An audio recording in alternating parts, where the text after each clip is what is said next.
Friends, Romans, countrymen, lend me your ears. I come to bury Caesar, not to praise him. The evil that men do lives after them. The good is oft interred with their bones. So let it be with Caesar. The noble Brutus hath told you Caesar was ambitious. If it were so, it was a grievous fault, and grievously hath Caesar answered it. Here, under leave of Brutus and the rest, for Brutus is an honorable man, so are they all honorable men. Come I to speak in Caesar's funeral. He was my friend, faithful and just to me, but Brutus says he was ambitious, and Brutus is an honorable man. He hath brought many captives home to Rome, whose ransoms did the general coffers fill. Did this in Caesar seem ambitious?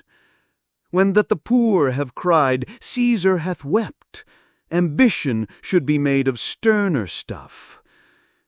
Yet Brutus says he was ambitious, and Brutus is an honorable man. You all did see that on the Lupercal I thrice presented him a kingly crown, which he did thrice refuse. Was this ambition? Yet Brutus says he was ambitious, and sure he is an honorable man.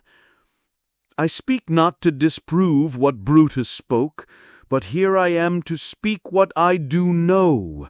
You all did love him once, not without cause. What cause withholds you then to mourn for him? O judgment, thou art fled to brutish beasts, and men have lost their reason. Bear with me. My heart is in the coffin there with Caesar, and I must pause till it come back to me. But yesterday the word of Caesar might have stood against the world. Now lies he there, and none so poor to do him reverence. O masters, if I were disposed to stir your hearts and minds to mutiny and rage, I should do Brutus wrong and Cassius wrong, who, you all know, are honorable men. I will not do them wrong. I rather choose to wrong the dead, to wrong myself and you, than I will wrong such honorable men. But here's a parchment with the seal of Caesar. I found it in his closet. 'Tis his will.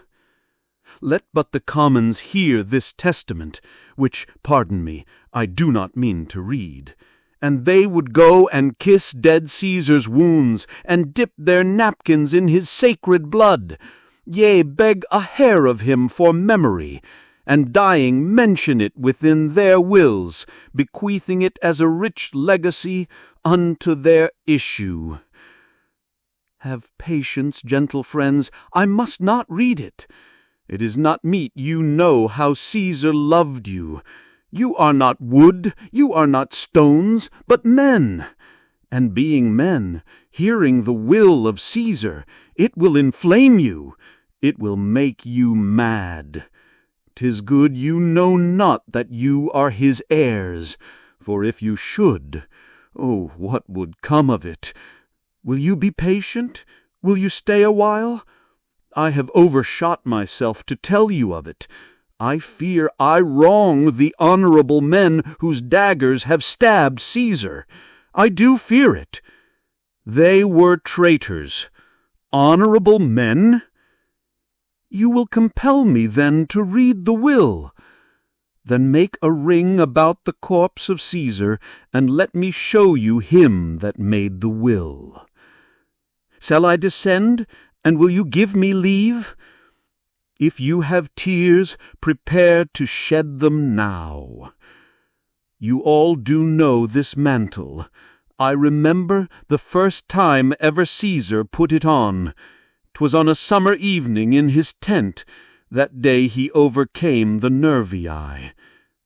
Look, In this place ran Cassius's dagger through. See what a rent the envious Casca made. Through this the well-beloved Brutus stabbed, and as he plucked his cursed steel away, mark how the blood of Caesar followed it, as rushing out of doors to be resolved if Brutus so unkindly knocked or no. For Brutus, as you know, was Caesar's angel. Judge, O you gods, how dearly Caesar loved him. This was the most unkindest cut of all.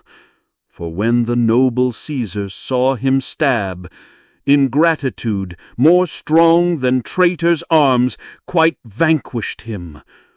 Then burst his mighty heart, and in his mantle, muffling up his face, even at the base of Pompey's statue, which all the while ran blood, great Caesar fell.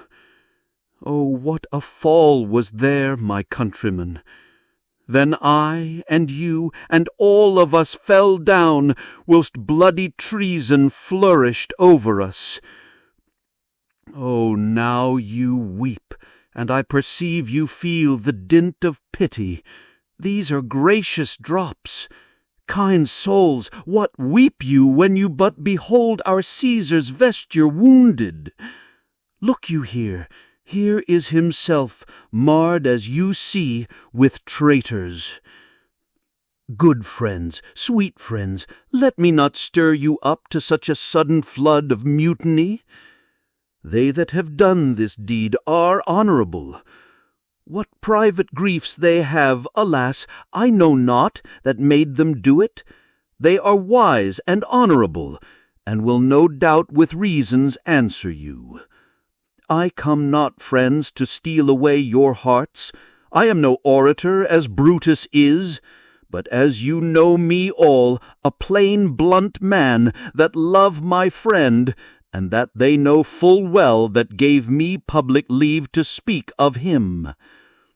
For I have neither wit, nor words, nor worth, action, nor utterance, nor the power of speech, to stir men's blood. I only speak right on. I tell you that which you yourselves know, show you sweet Caesar's wounds, poor dumb mouths, and bid them speak for me. But were I Brutus, and Brutus Antony, there were an Antony would ruffle up your spirits, and put a tongue in every wound of Caesar, that should move the stones of Rome to rise and mutiny. Why, friends, you go to do you know not what. Wherein hath Caesar thus deserved your loves? Alas, you know not. I must tell you then. You have forgot the will I told you of. Here is the will, and under Caesar's seal. To every Roman citizen he gives, to every several man, 75 drachmas. Moreover, he hath left you all his walks, his private arbours, and new-planted orchards on this side Tiber. He hath left them you, and to your heirs forever, common pleasures to walk abroad and recreate yourselves. Here was a Caesar, when comes such another?